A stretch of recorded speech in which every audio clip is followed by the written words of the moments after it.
All right, guys, let's look at the problem that says find the tangent line to the graph at the given point, square root of 2 over 2, square root of 2 over 2. All right, so that's going to be interesting to plug into. The function is x squared times x squared plus y squared equals y squared. To find the tangent line means I'm going to have to know the point and the slope. Well, I know the point, I just don't know the slope. Well, in order to find the slope, I've got to find the derivative of this function. So I've got to do implicit differentiation. Now, there's two ways you could look at this. You could look at it and say, well, x squared times x squared plus y squared and do the product rule. First times derivative of the second plus second times derivative of first. However, it might be easier just to simply distribute that x squared, and that's what I'm actually going to do. So if I distribute that x squared, I'm going to get x to the fourth plus x squared y squared equals y squared. I still have to do implicit differentiation, so the derivative with respect to x of x to the fourth plus the derivative with respect to x of x squared y squared equals the derivative with respect to x of y squared. Now, notice the variables are the same, so the derivative with respect to x of x to the fourth would be 4x cubed.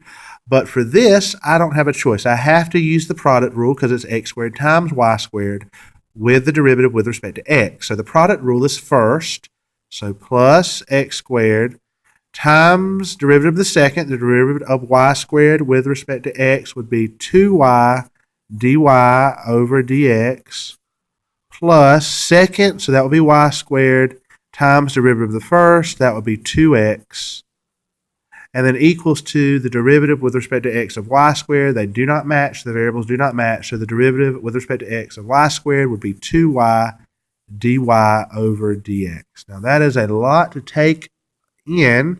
Let me see if I can rewrite some of this. Just rewrite this 4x cubed plus 2x squared y dy over dx plus 2xy squared equals 2y dy over dx. That looks a little bit better.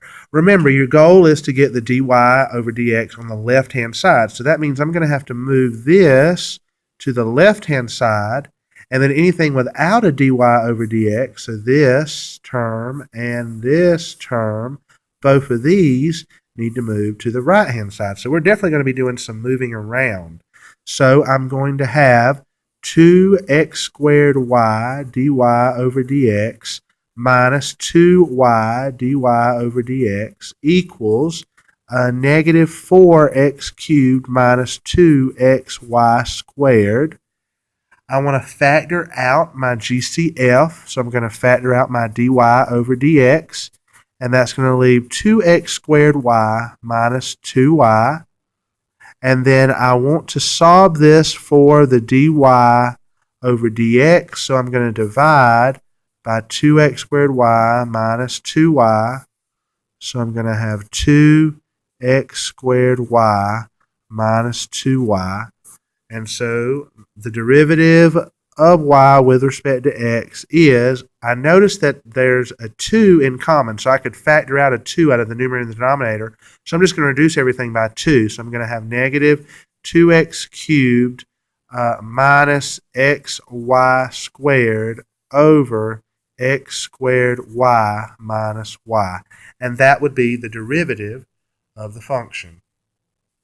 Now, before I go on, I notice that there is a GCF in the numerator that I can pull out. There's a GCF of an x, and in the denominator, there's a GCF of a y. So I'm going to clean this up just one more time.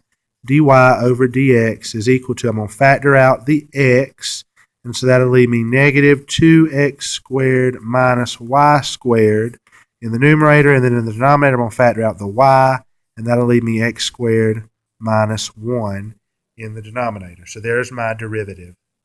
All right, now that we found the value, the derivative, we need to find the value of the derivative at the point square root of 2 over 2, square root of 2 over 2, which means we're going to plug in the value of x and y into my derivative. All right, this is going to look pretty messy, but let's give it a try.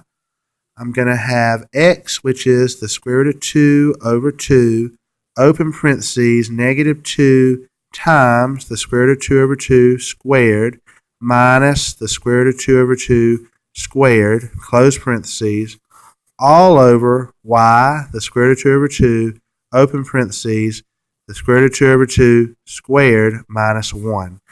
All right, we've got to work with our radicals. I noticed that square root of 2 over 2, square root of 2 over 2, so they can just cancel out. I'm going to go ahead and start squaring these radicals. Square root of 2 over 2 squared is going to be 2 over 4. So this is going to give me a negative 2 times 2 over 4 minus the same thing, 2 over 4, all over the same thing, 2 over 4 minus 1. Clean this up. Negative 2 times 2/4 is negative 4 over 4. So negative 4 over 4 minus 2 over 4. And then 2/4 minus 1 would be negative 2/4. All right, this is going to become negative 6 over 4. And this is negative 2 over 4. Complex fraction, stay, change, flip. So I'm going to have negative 6 over 4 times negative 4 over 2. The 4's cancel out. Negative 6 times a negative 1 over 2. 2 goes into 6 3 times. So my slope is 3. Well, you're not finished yet because you have your point, you have your slope. So to find the equation of the line, so I'm going to put equation, it will be y minus the square root of 2 over 2 equals m3 times x minus the square root of 2 over 2. So distribute, and I'm going to get 3x minus 3 root 2 over 2. And so now I'm going to add the root 2 over 2 to both sides. And so that would leave me y is equal to 3x and then a negative 3 root 2 over 2 plus 1 root 2 over 2 would be negative 2 root 2 over 2. But the 2's would cancel out, so that would just leave me root 2. And so that would be the equation of the tangent line of that function at that point.